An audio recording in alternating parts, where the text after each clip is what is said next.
در یک صبح آرام تنها چند موشک کافی بود تا سرنوشت یک کشور تغییر کند. ساعت حدود 6 صبح بود.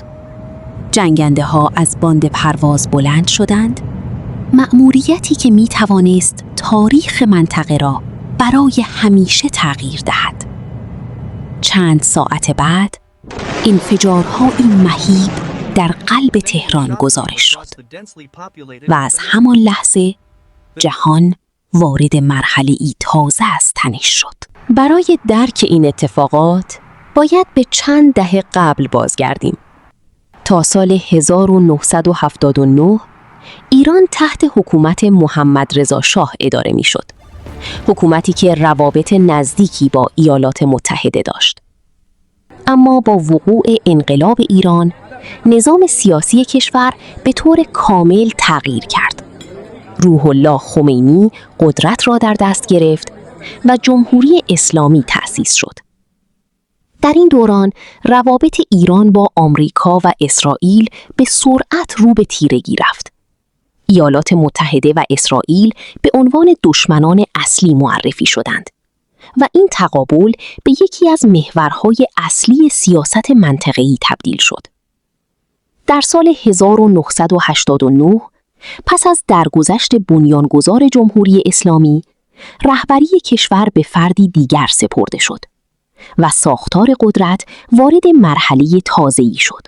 در سالهای بعد موضوع برنامه هسته‌ای ایران به یکی از مهمترین مسائل بین‌المللی تبدیل شد.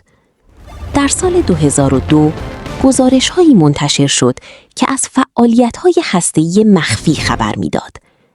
این موضوع نگرانی‌هایی را ایجاد کرد که مبادا این برنامه به تولید سلاح هسته‌ای منجر شود.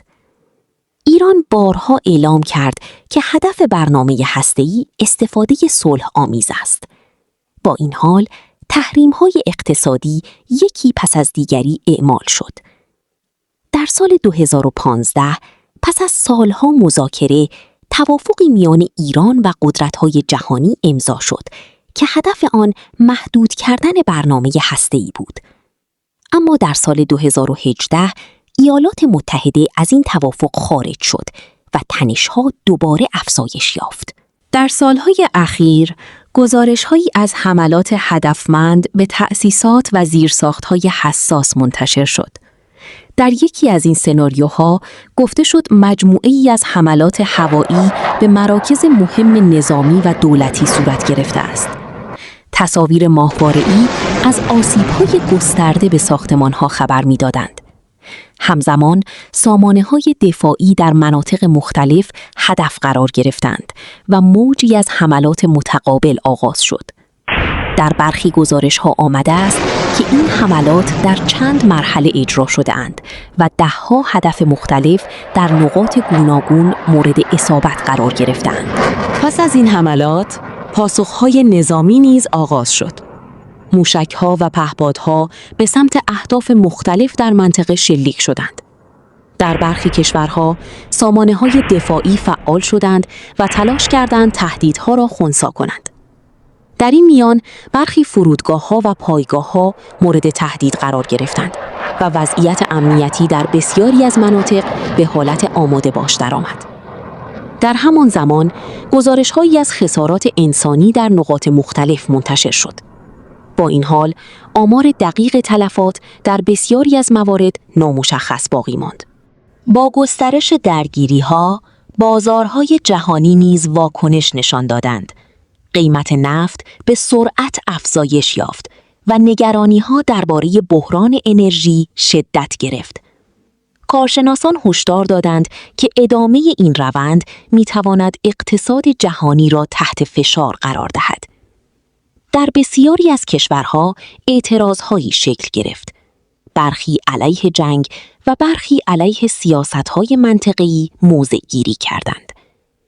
همزمان بحث‌های حقوقی نیز مطرح شد.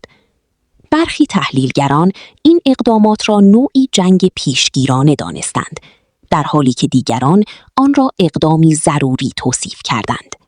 در نهایت، یکی از مهمترین پرسش‌ها این بود: آینده این درگیری‌ها به کجا خواهد انجامید؟ در حالی که حملات ادامه داشت، وضعیت منطقه همچنان ناپایدار باقی ماند. برخی کشورها در حالت آماده باش قرار گرفتند و نگرانی‌ها از گسترش جنگ افزایش یافت. در چنین شرایطی جهان با واقعیتی تازه روبرو شد. دورانی که در آن تنش‌های منطقه‌ای می‌توانند به سرعت به بحران‌های جهانی تبدیل شوند. و شاید مهمترین پرسش هنوز باقی مانده است. آیا این درگیری‌ها به صلح منتهی خواهد شد یا به بحرانی بزرگتر؟ پرشن میدیا، فراتر از خبر، به عمق واقعیت.